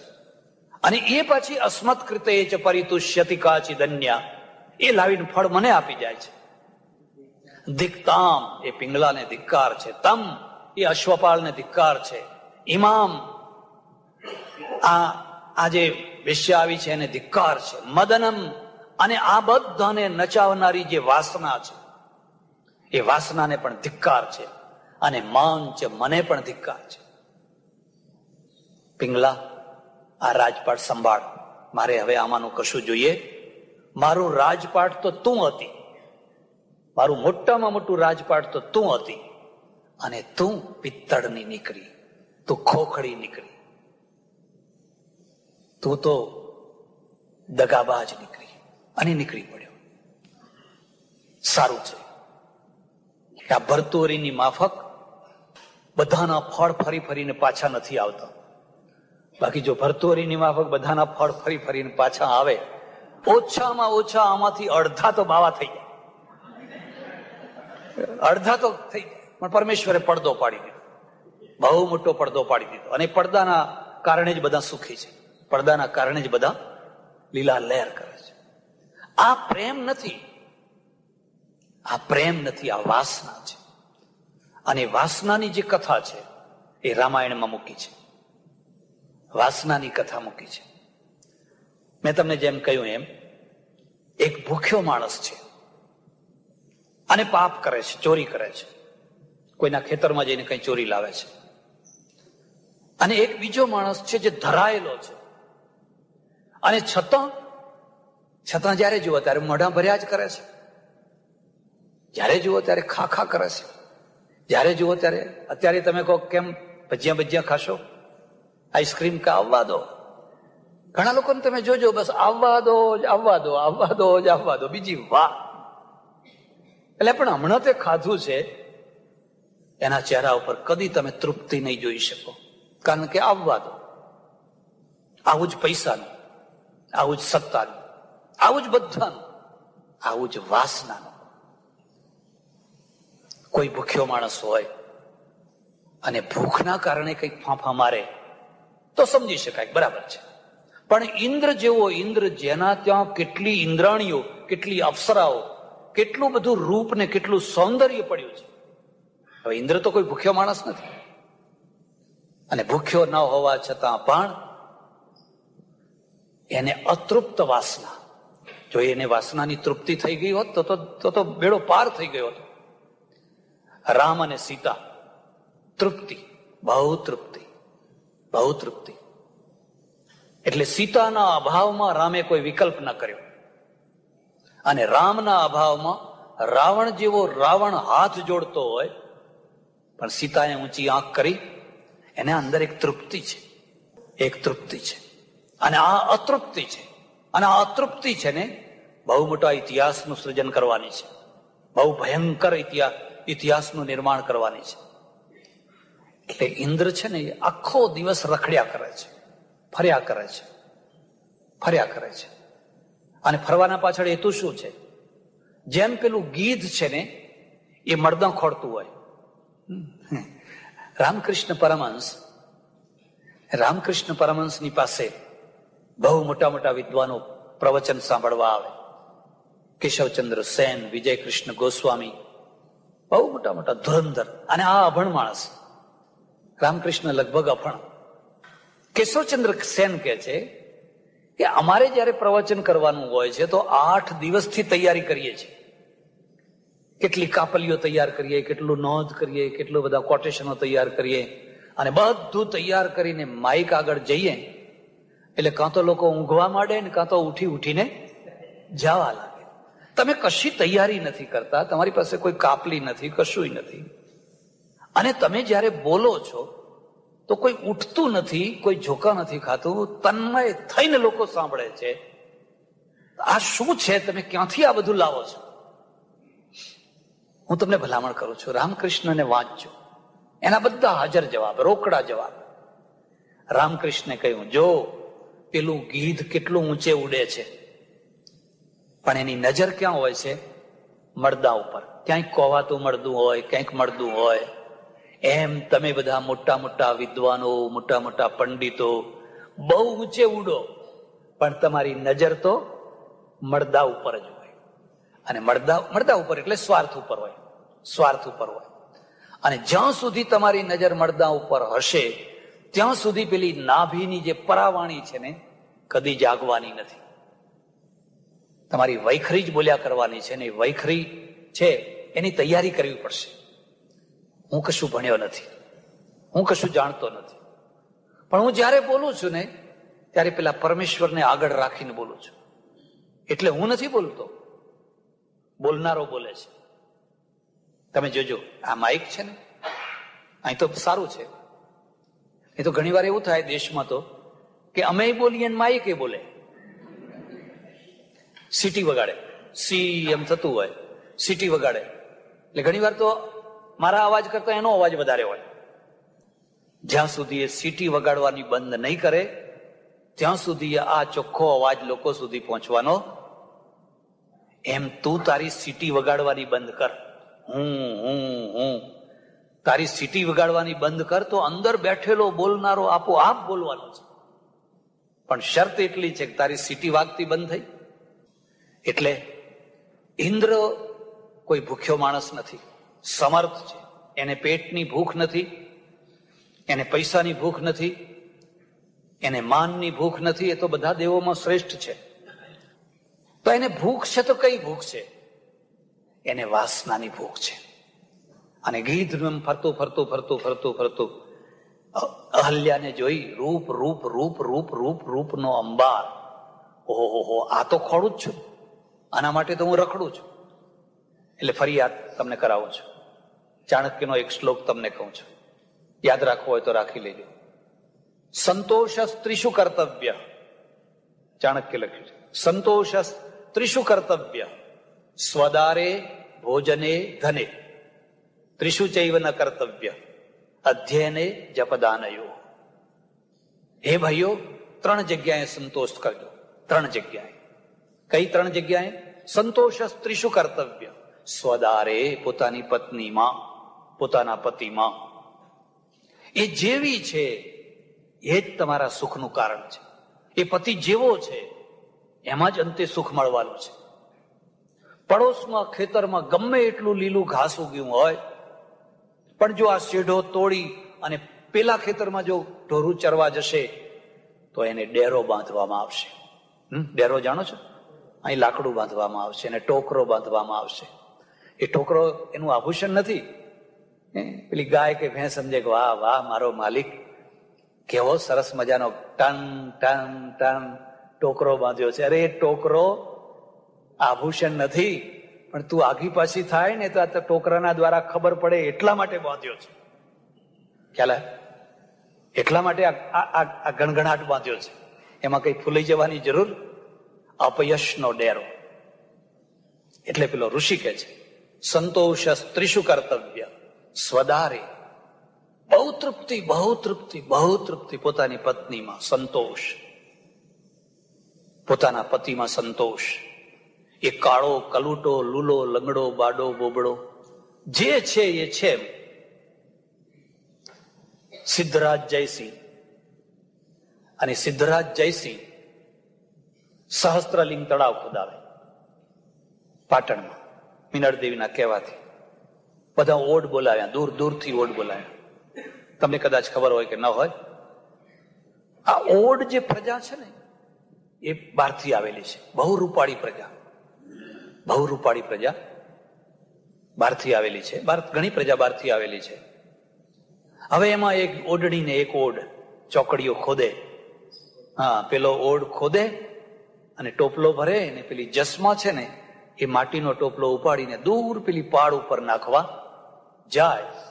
અને આ ગુજરાતનો ઇન્દ્ર સિદ્ધરાજ જયસિંહ, પાટણનો ઇન્દ્ર, ઘોડો લઈને ફરવા નીકળે અને ફરતા ફરતા ફરતા જોયું તો ઓહો, પેલી ઓડણી ઉપર એનું ચિત્ત ઠરી અટકી ગયું. પછી તો રોજ ઘોડો લાવીને ત્યાં જ ઉભો રહે, ત્યાં જ ઉભો રહે. અને પેલા બિચારા ગરીબ માણસો બે ઓડને ઓડણી માટી ખોદવાનું કામ કર્યા કરે. પછી તો એક દિવસે સિદ્ધરાજે પ્રસ્તાવ રાખી દીધો, આ ઓડને મુખ પડતો, ચાલ મારા મહેલમાં ચાલ. જસમાં તારે સોનાની ખાટ, કેટલું કેટલું લોક કવિએ આખી કવિતા બનાવી દીધી. અરે જસમાં તને હું સોનાની ખાટ ઉપર સુવડાવું. અને પેલી જસમાં શું કહે કરે છે, અમારે ઓડાને ભલી ખાટલી. રાજા તારે સોનાની ખાટ ભલે રહેતી હોય, અમારે ઓડાને ભલી ખાટલી. જસમાં તારે સોનાના મહેલ. એટલે પેલી કહે છે અમારે ઓડાને ભલા ઝૂંપડા. કેટલું લલચાવ્યું, કેટલો લલચાવી, કેટલી લલચાવી, પણ એકની બે ના થઈ. અને પેલો રાજા હાર્યો, થાક્યો. આ પરાજય છે, આ પણ યુદ્ધ છે, આ પણ યુદ્ધ છે. ને હાર્યો ત્યારે અકળાઈને કહે છે જસમાં, જો હું ચક્રવર્તી રાજા છું, મારા જેવો રાજા તને કાકલુદી કરે છે. અને પેલી ઓઢણી, હવે જરા એ તો જુઓ, હવે ઓઢણીના માથા ઉપર તો કેટલી માટી પડેલી છે, પડેલી છે. વાળ વીર વિખેર, એને કેમ બિચારીને તેલ નાખવાનું મળે? કઈ પેલું લીલું પીળું કાળું ધોળું કઈ લગાવ્યું નથી. ચોપડ ચોપડ ચોપડ ચોપડ ચોપડ ચોપડ. હવે એને તો કશું લગાવ્યું નથી, પણ તે છતાં અંદરથી પેલું સૌંદર્ય જાગ જાગ જાગ જાગ થઈ રહ્યું છે. હું ચક્રવર્તી રાજા, હું તને આટલું આટલું કહું છું. એટલે પેલી ઓઢણી છે ને બહુ શાંતિથી, બહુ ધીરજથી કહે છે, મારો ઓઢ કોઈ રાજાથી જરાય ઉતરે એવો નથી. મારો ઓઢ પણ રાજાનો હોય, રાજા છે. કોણે શીખવાડ્યું આ? કોણે આ મક્કમતા આપી? મેરુ રે ડગે જેના મનના ડગે રે પાનબાઈ, મરને ભાંગી પડે ભરમાંડ. કોણે આ શીખવાડ્યું? ક્યાં એ રામાયણ સાંભળવા ગઈ હતી? ક્યાં એ ભાગવત સાંભળવા ગઈ હતી? કોણે આ સંસ્કાર નાખ્યા? રાજાએ જોયું કે આનું મન છે ને એના પતિમાં, ઓઢમાં છે ને, જ્યાં સુધી એ જીવતો હશે ત્યાં સુધી એ વિચલિત થવાની, ઓઢને મરાવી નાખ્યો, ઓઢને મરાવી નાખ્યો. અને જ્યાં ઓઢને મરાવી નાખ્યો અને આ ઓઢણીને સત ચડી, રણચંડી થઈ ગઈ, રણચંડી થઈ ગઈ. અને એને રાજાને કહ્યું તને કોઢ નીકળશે, તો વાંજીઓ મરી જઈશ. પોતાની કટાર છે ને પોતાની પેટમાં ખોસી દીધી, પોતાના પેટમાં એને કટાર ખોસી દીધી, ઢગલો થઈ ગઈ. ઓઢ ને ઓઢણી બે સ્મારક મારા આશ્રમમાં મેં એનું સ્ટેચ્યુ મૂક્યું છે. કેમ મૂક્યું છે? એક તરફ પ્રેમ નથી, એક તરફ વાસના છે. અને બીજી તરફ ઓડ અને ઓઢણીનો પ્રેમ છે. અહીંયા વાસના નથી. નહીં તો એ તો ચડિયાતું પાત્ર મળ્યું હતું, વળી એનાથી ચડિયાતું હતું, વળી એનાથી ચડિયાતું હતું. 100 તોલા સોનું આપે અને કોઈ 150 તોલા આપનારો નીકળે તો કે તારું તોડ્યું ને તારું ચાલુ કર્યું. અહીં તો મૃત્યુ નથી પરણતો, સોનું પરણે છે. જરા કેટલું કેવું છે, પછી તોલા વધારે આપશું, લો ત્યારે તમારો રૂપિયો પાછો. આ તો પ્રેમ છે, આ પ્રેમ છે અને પ્રેમનો વિજય છે. અને પ્રેમ છે એના માટે કોઈ બંગલાની જરૂર નથી હોતી, કોઈ વિદ્વત્તાની જરૂર નથી હોતી. એ તો હૃદયમાંથી પરમેશ્વર છે. Love is God. પરમેશ્વર છે, સાક્ષાત પરમેશ્વર છે. એટલે અહલ્યા અને ગૌતમ, પેલા ઋષિ છે અને આ ઋષિ પત્ની છે, બંનેનો અનન્ય પ્રેમ છે, અનન્ય પ્રેમ છે. પણ તમે સારા છો, તમે ભલા છો, તમે બધી રીતે બરાબર છો, એટલા માત્રથી જ લોકો તમને જીવન જીવવા દે એવું નહીં માની લેવાનું. તમારા જીવનમાં તમારી ભૂલોથી નહીં પણ બીજા લોકોના ત્રાસથી ઘટનાઓ ઘટવાની, બીજા લોકોના અનાડીપણથી ઘટનાઓ ઘટવાની, અને એ ઘટનાઓને પહોંચી વળવા કે સહન કરવાની તમારામાં શક્તિ હોવી જોઈએ. એને જોયું કે ઓહો હો હો, આ બ્રાહ્મણના ઘરમાં આવી રૂપાળી છે. ક્યાં પેલું શું કહે છે, ચિથરે લાકડે માકડું વળગી ગયું છે, આ તો ખરેખર આપણા ત્યાં શોભવી જોઈએ. એટલે એને એ પણ જાણતો હતો કે આ અહલ્યા કદી મચક આપવાની. હવે એનો એક જ રસ્તો છે કે હું ગૌતમ ઋષિનું રૂપ ધારણ કરું, હું ગૌતમ ઋષિ થઈ જાઉં અને એને ભ્રમમાં નાખું. રાતના 12-1 વાગ્યો છે. ગૌતમ ઋષિને અહલ્યા પોઢેલા છે. કઈ પ્રેમની તૃપ્તિ છે, પ્રેમની તૃપ્તિ, પ્રેમની તૃપ્તિ છે. અને વૃદ્ધાવસ્થા સુધી તમે જોજો, પાછલી જિંદગીમાં તમને એ જ તૃપ્તિ. ભલે તમે 80 વર્ષના થઈ ગયા હો, 75 વર્ષના થયા હો, પણ તમારા બેયના વચ્ચે જે સાચો પ્રેમ છે ને, એ તો વૃદ્ધાવસ્થામાં દીપી ઉઠવાનો છે. વાસનાનો પીરિયડ પૂરો થયો. હવે શું કે છે, તમે ખાઓ ને, તમે ખાઓ ને, તમે ખાઓ ને. એટલે પેલો ડોહો શું કે છે, તું ખાને, તું ખાને, તું ખાને. કોઈ વાર જોજો, આવું જોજો, તમે આવું જોજો. અને પછી જો તમારા ઘરમાં આવું ના હોય તો રોજો. તો પોકે ને પોકે શું ખોયું મેં જિંદગીમાં, શું ખોયું. એટલે ઇન્દ્ર, આવો મોટો ઇન્દ્ર, એને જોયું મારે ઋષિને ઘરમાંથી બહાર કાઢવા છે.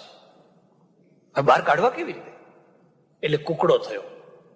અને કુકડો થઈને કુકડે સવારની બાંગ પુકારવા લાગ્યો. એટલે ઋષિની આંખ ઝબકી, જાગી. ઓહો હો, સવાર થઈ ગયું, સવાર થઈ ગયું, સવાર થઈ ગયું. નાવાનો ટાઈમ થયો, નાવાનો ટાઈમ થયો, નાવાનો ટાઈમ થયો. હાથમાં વલકલ લીધું, કમંડળ લીધું અને નારાયણ નારાયણ નારાયણ નારાયણ ભગવાનનું નામ લેતા લેતા એ પર્ણકુટીમાંથી બહાર નીકળ્યા અને નદી તરફ, ગંગા તરફ ચાલ્યા. ઇન્દ્ર જોયું, બસ હવે આ ગયા. એટલે હવે પાછો એ ગૌતમ ઋષિના રૂપમાં આવી અને બારણું ખખડાવ્યું. એટલે અહલ્યાએ કહ્યું, કોણ? તો કહી, તો હું પાછો આવ્યો. કેમ કેમ પાછા આવ્યા? અરે હજુ તો રાતના 12 વાગ્યા છે, આ તો ભ્રમ થઈ ગયો હતો, હજુ તો ઘણી રાત છે. અને પાછા આવ્યા. પેલો ઋષિ છે ને, એ જયારે નદીએ પહોંચ્યો, અમારે ત્યાં એક ખાસ માન્યતા છે, તમે માનો કે ના માનો, તમારો કોઈ ઈષ્ટદેવ હોય, તમારી કોઈ ઈષ્ટદેવ ઉપર શ્રદ્ધા હોય તો એ તમને કોઈ વાર પ્રેરણા આપે. આપત્તિ આવવાની હોય, વિપત્તિ આવવાની હોય, આ માળા ફેરવ ફેરવ કરીએ કઈ નકામી નથી. એ તમને અંદરથી પ્રેરણા આપે. ઋષિ જયારે ગંગાના કિનારે પહોંચ્યા તો જાણે ગંગા એની છોડોમાં કહી રહી છે, ઋષિ પાછો જા, પાછો જા, પાછો જા, તારું ઘર લૂંટાઈ રહ્યું છે, તારું દાંપત્ય સળગી રહ્યું છે, તું પાછો જા. અને જાણે ઋષિને એમ થયું કે આ અંતઃ પ્રેરણા. ઋષિ પાછા આવ્યા એટલે ફરી પાછો ખખડાવા માંડ્યા. એટલે અહલ્યાએ કહ્યું, કોણ? તો કે હું. અને તરત જ, અરે આ કોણ છે? હવે થર થર થર થર થર થર કાંપી રહ્યો છે. ખોલવામાં વારથી અહલ્યા પણ કાંપી રહી છે. હવે કરવું શું? ત્યાં તો ધક્કો મારીને ઋષિ અંદર આવ્યા અને આ દ્રશ્ય જોયું. અને આ દ્રશ્ય જોઈને મગજની કમાન છટકી. અરર, ચાંડાલીની, તારે આ કરવું તો તું મારા બ્રાહ્મણના ઘરમાં, ઋષિના ઘરમાં તું આવી કેમ? પણ ઉભારો ઉભારો, મારી વાત તો સાંભળો, મારી વાત તો સાંભળો. ઉગ્ર આવેશમાં માણસ વાત સાંભળવા તૈયાર હતો. વાત સાંભળવાનું મૂળ ક્યાં છે? કમંડલમાં હાથ નાખ્યો, પાણી લીધું અને જોરથી પાણીનો ઘા કરીને, જા, પથ્થર થઈ જા, શિલા થઈ જા. અને પછી ઇન્દ્રનો વારો આવ્યો. અને ઇન્દ્ર થરથર થરથર થરથર ધ્રુજી રહ્યો છે. અને ઇન્દ્રને કહે છે, ઇન્દ્ર, તારી આ સ્થિતિ. પાણી લઈને છાંટ્યું અને કહ્યું, સહસ્ત્ર ભગો ભવ. જે અંગ માટે તું આ દશાએ પહોંચ્યો, આખા શરીરમાં એ ચિહ્નો થઈ જાય. તારા આખા શરીરમાં 1000 ચિહ્નો થઈ, તારું પુરુષત્વ ખતમ થઈ જાય. બેયને શ્રાપ આપ્યા. નિર્વેદ થયો. અહલ્યા કાકલુદી કરે છે, તમે મને સાંભળો, મને સમજો, મને સમજો, મને સમજો. પછી જયારે શાંતિ થઈ ત્યારે બધી વાત કરી. ત્યારે કહ્યું કે હવે શ્રાપ તો અપાઈ ગયો છે, પણ ભવિષ્યમાં કોઈ સમયે અહીંયા રામ અહીંથી નીકળશે અને રામના પગની ધૂળ તારા ઉપર પડશે તો તું ફરી પાછી શિલામાંથી અહલ્યા થઈશ. ત્યાં સુધી તું શિલા થઈને પડી રહી. સજ્જનો, આ રામચરિત માનસની વાત મેં તમને કરી. વાલ્મીકી રામાયણમાં થોડો ફરક છે. વાલ્મીકી રામાયણમાં એક ફરક તો એ છે કે અહલ્યાને શિલા નથી બનાવી, અહલ્યાને પથ્થર નથી બનાવ્યો, શિલા નથી બનાવી, પણ ત્યાગ કર્યો છે. એટલે એ એટલામાં અહલ્યા રખડતી, ભટકતી, ઝૂરતી, દુઃખી થતી, એ એમને એમ છે. રામ આવ્યા ત્યારે એ પથ્થરો નથી, શિલા નથી. તુલસી રામાયણમાં એને શિલા બનાવી છે. આના પાછળનો હેતુ એટલો જ છે, એક જ હેતુ છે. અને હેતુ એ છે કે એક સંભ્રાંત જીવન, એક બહુ ઊંચું જીવન, એક બહુ મોટું જીવન જ્યારે સમાજથી હળધૂત થઈ જાય, સમાજથી તિરસ્કૃત થઈ જાય, કરોડનું કોડીનું થઈ જાય, એટલે એને ઉપલક્ષણમાં શિલા કહેવાય, પથ્થરો કહેવાય, જળ કહેવાય. અરે કાલ આની શું સ્થિતિ હતી ને આજ જુઓ, આ પથ્થરો થઈ ગઈ, શિલા થઈ ગઈ.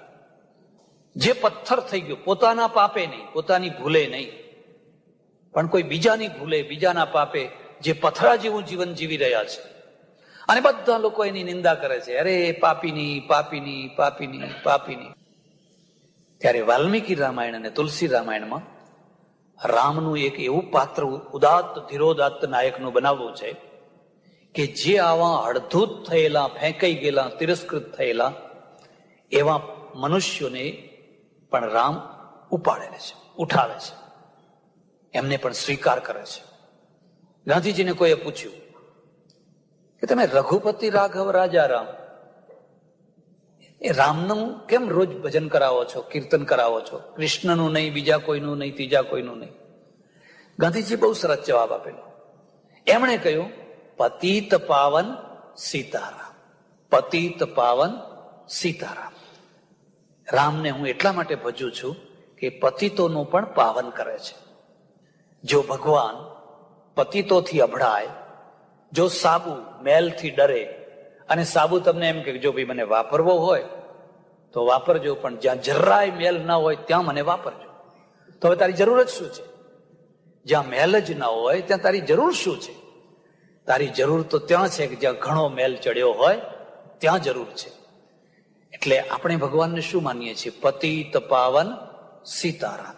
ભગવદ્ ગીતા, અપિચેત સુદુરાચારો ભજતે મામ નન્ય ભાગ સાધુરેવ સમંતવ્ય સમ્યક વ્યવસિતો હિ સહ ક્ષિપ્રમ ભવતિ ધર્માત્મા સશ્વચ્છાંતિ મગચ્છતિ કૌંતેય પ્રતિજાનીહિ નમે ભક્ત પ્રણશ્યતિ.